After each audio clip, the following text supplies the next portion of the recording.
네, 오늘도 평강의 주님이 함께 하시기를 바라겠습니다. 오늘 말씀은 디모데후서 3장 1절에서 5절 말씀입니다. 너는 이것을 알라. 말세에 고통하는 때가 이르러 사람들이 자기를 사랑하며 돈을 사랑하며 자랑하며 교만하며 비방하며 부모를 거역하며 감사하지 아니하며 거룩하지 아니하며 무정하며 원통함을 풀지 아니하며 모함하며 절제하지 못하며 사나우며 선한 것을 좋아하지 아니하며 배신하며 조급하며 자만하며 쾌락을 사랑하기를 하나님 사랑하는 것보다 더하며 경건의 모양은 있으나 경건의 능력은 부인하니 이 같은 자들에게서 내가 돌아서라. 아멘. 네, 오늘 말씀 1절에 보면 너는 이것을 알라. 말세에 고통하는 때가 이르러.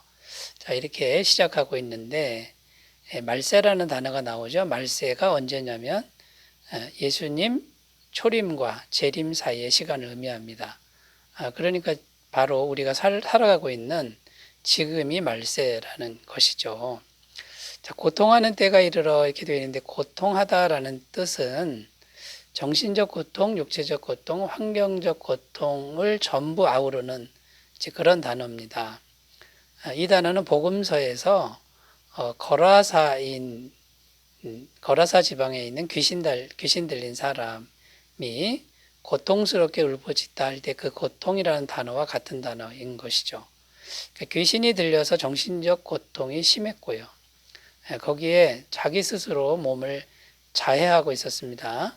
그러니까 육체적 고통과 환경적으로는 사람들 틈에 들어가지 못하고 무덤가에서 울부짖는 짐승 같은 그런 삶을 살던 사람들이죠. 그러니까 이 고통하다라는 뜻은 굉장한 고통, 전인적 고통을 의미하는 단어라고 할 수 있습니다. 근데 누가 고통받는 것입니까? 성도들이 고통받는다. 그러니까 1절 말씀을 다시 해석하면, 그러니까 말세가 되면, 지금 이 말세죠.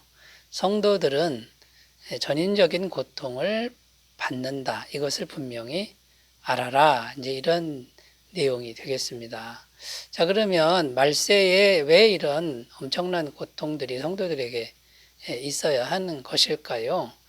왜 그런지 그 이유를 살펴보면서 오늘 말씀의 은혜를 나누겠습니다. 첫 번째는요, 말세는 마귀가 강력하게 역사하는 시기이기 때문이다라는 겁니다. 말세는 앞에서 말씀드렸듯이 예수님의 초림과 재림 사이에 그런 시간이라고 말씀드렸는데, 자, 이 시기는 어떤 시기입니까? 이 시기는 영혼들에게 복음이 전파되어서 영혼들이 구원받는 시기라는 거죠. 추수하는 시기라는 것이죠. 그러다가 복음이 땅끝까지 전파되면 이제 이 세상 종말이 온다고 성경은 증언합니다. 이 세상 종말이 오면 이제 어떤 일이 벌어지냐면 마귀가 심판을 받습니다. 자, 그러면 마귀가 어떻게 행동할까요? 당연히 마귀는 어떻게 하든지 복음 전파를 방해한다라는 겁니다. 심판이 오지 않도록 복음 전파가 안 되도록 강력하게 역사하는 시기가 이 말세라는 시기라는 거죠.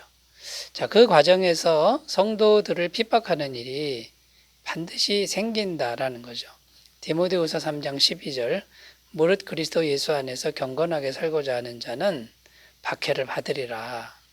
그러니까 반드시 박해를 받게 되어 있다라는 거고, 마태복음 24장 11절 12절 거짓 선지자가 많이 일어나 많은 사람을 미혹하겠으며 불법이 성함으로 많은 사람의 사랑이 식어지리라. 그러니까 복음을 방해하는 것도 있지만 이제 거짓 복음을 퍼뜨려 가지고 이 복음을 왜곡하는 이런 일도 일어나는데 그 뒤에 마귀가 이제 역사한다라는 것이죠.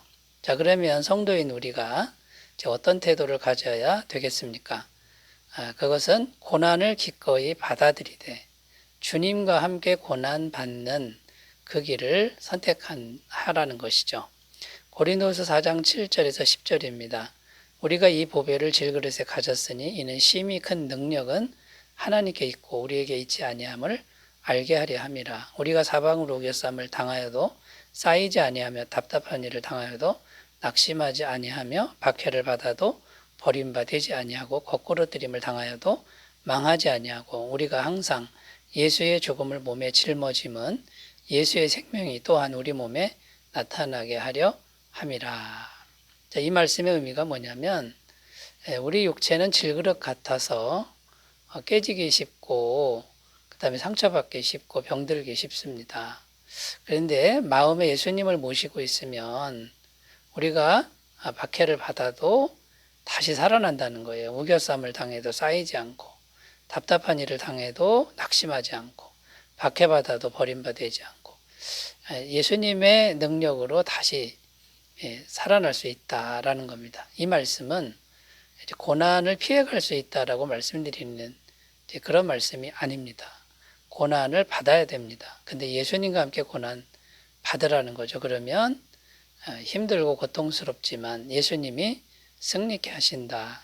이런 약속의 말씀이 되는 겁니다.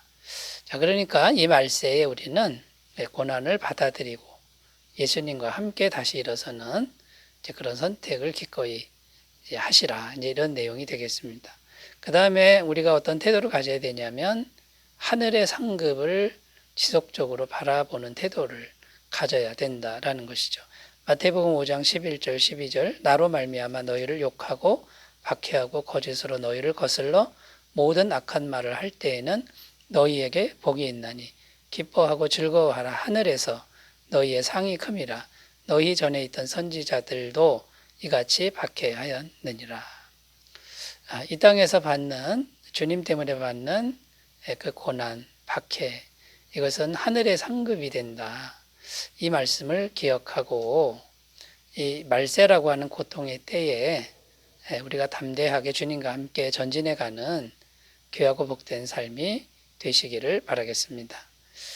첫 번째, 말세는 마귀가 강력하게 역사하는 시기다. 이제 이런 주제로 살펴봤고요.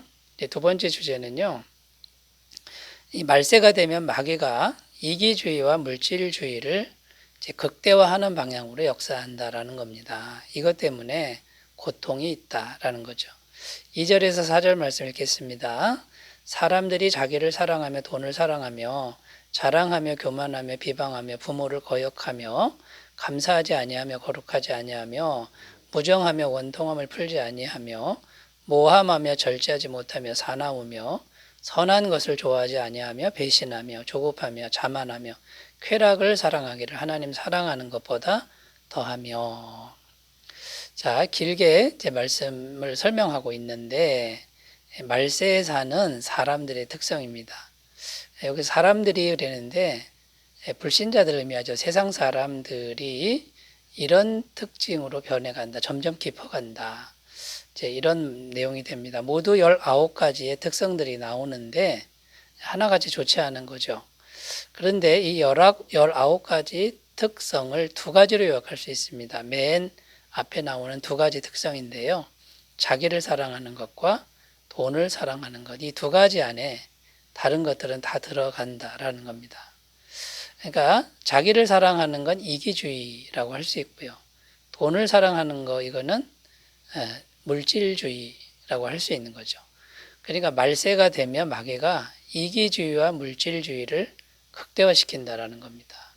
이런 방향으로 세상을 끌고 간다라는 거죠. 19가지 특성 중에서 자랑, 교만, 비방, 부모 고역, 부모에게 감사치 않은 거 이런 것들은 전부 이기주의와 연결됩니다. 이기주의 때문에 가장 귀한 부모님까지도 감사하지 않고 거역하는 이런 일들이 생기고 그 다음에요. 무정함, 원통함 풀지 않는 거, 사나우며 선한 거 싫어하는 거 이런 거는 전부 물질주의 가치관과 연결되어 있습니다. 이 물질주의 때문에 굉장히 사납고 무정해지죠. 형제도 죽이고 또 부모도 죽이는 이런 세상이 되었다라는 겁니다. 그래서 이 이기주의와 물질주의 이 두 가지로 요약되는데요.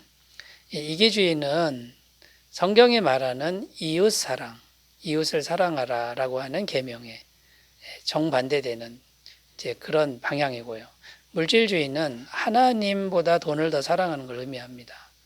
그러니까 성경의 가르침을 완전히 거꾸로 뒤바꿔 놓는 이제 그런 것이 지금 이기주의와 물질주의라는 것이죠. 자, 그러면 여러분, 성도인 우리는 어떻게 이제 행하여야 할까요? 끊임없이 복음을 묵상하고 복음을 전해야 한다라는 겁니다. 이 복음이 뭐냐면 영원하신 하나님의 사랑 이야기입니다.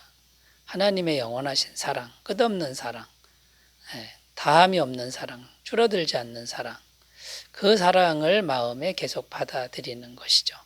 하나님의 사랑을 마음에 계속 받아들이면 사랑의 사람으로 바뀝니다.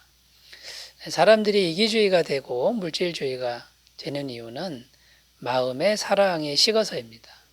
하나님의 사랑의 공급을 받지 못해서이기 때문에 자기가 살기 위해서 남을 해치고 남을 밟고 올라서는 이런 극단적인 이기주의와 물질주의 가치관으로 빠져든다라는 거죠. 여러분, 이 말세에 세상을 따뜻하게 하고 구원할 수 있는 유일한 길은 복음밖에 없다라는 겁니다. 그래서 복음을 묵상하고 전하면 성령께서 역사하셔서 사람의 마음을 치료하시고 사랑의 마음으로 채우실 줄로 믿습니다. 자, 세 번째로 가보겠습니다. 세 번째, 말세에 왜 고통하는 일이 있느냐. 세 번째는 신자들이 경건의 능력을 부인하기 때문이다라는 겁니다. 5절입니다.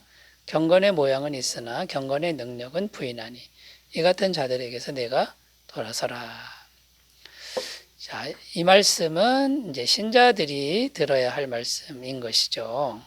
교회 다니는 사람들에게도 심각한 문제가 생긴다는 것인데 그게 뭐냐면 경건의 모양만 갖추고는 경건의 능력은 믿지 않는 이제 그런 신자들이 생긴다라는 겁니다. 경건의 모양은 그냥 교회 생활, 종교 생활 그냥 겉으로 보기에 잘하는 걸 의미하는 거고요. 경건의 능력은 실제로 말씀대로 순종하는 겁니다. 그러니까 세상 한복판에서 손해보고 그 다음에 희생을 각오하면서 말씀대로 순종하는 이것이 능력인데 이런 것을 하지 않는 거죠. 이런 건 믿지 않는다라는 겁니다. 이게 이제 교회 다니는 사람들 사이에서 일어나는 일들이기 때문에 고통이 온다라는 거죠. 왜 그러냐면 말씀에 순종해야 성령님이 역사하는데 말씀을 멸시하기 때문에 마귀가 역사한다라는 거죠. 시편 107편 10절 11절입니다. 사람이 흑암과 사망의 그늘에 앉으며 곤고와 쇠사슬에 매임은 하나님의 말씀을 거역하며 지존자의 뜻을 멸시함이라. 말씀을 멸시하면 쇠사슬에 매고 공고에 빠진다 이렇게 말씀하고 있고요. 신명기 28장 15절 16절 내가 만일 내 하나님 여호와의 말씀을 순종하지 아니하며 내가 오늘 내게 명령하는 그의 모든 명령과 규례를 지켜 행하지 아니하면 이 모든 저주가 내게 임하며 내게 이를 것이니 내가 성읍에서도 저주를 받으며 들에서도 저주를 받을 것이요. 말씀에 순종하지 않으면 하나님의 저주가 올 수밖에 없다라는 거죠. 그러므로 여러분 우리 신실한 성도님들은 날마다 말씀을 가까이 하고 말씀을 묵상하는 지혜로운 성도님들 다 되시기 바라겠습니다. 기도하겠습니다. 하나님 아버지, 말세에 고통하는 때에 우리가 마귀의 역사를 잘 분별하고 말씀을 가까이 하게 하옵소서. 예수님의 이름으로 기도드립니다. 아멘. 주님의 사랑이 충만하시기 바라겠습니다. 감사합니다.